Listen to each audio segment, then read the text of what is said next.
हे बघा, केवळ राहुल गांधीला दाखवण्यासाठी नाना पटोले कशा प्रकारे खोटं बोलतात आणि लोकांची दिशाभूल करतात.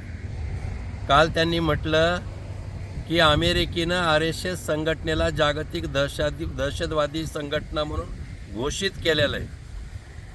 राम मंदिर लुटण्यामध्ये RSSचा सहभाग आहे. मला असं वाटतं की हा त्यांचा बिंडोकपणा आहे. अमेरिकेनं RSSला दहशतवादी संघटना घोषणा अशा प्रकारे कुठलाही पुरावा नाही, केलेला नाही.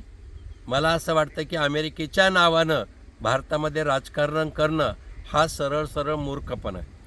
दुसरं असं आहे की ज्या राम मंदिर उभारण्यासाठी RSS संघटना असो, हिंदू संघटना असो, हजारो वर्ष संघर्ष केला, त्याच राम मंदिर लुटण्यामध्ये तुम्ही जर RSSचा सहभाग असं म्हणत असाल तर निश्चितच तुम्ही इतिहासाचा आणि हिंदू भावाचा, राम मंदिर भक्तांचा फार मोठा अपमान करत आहात.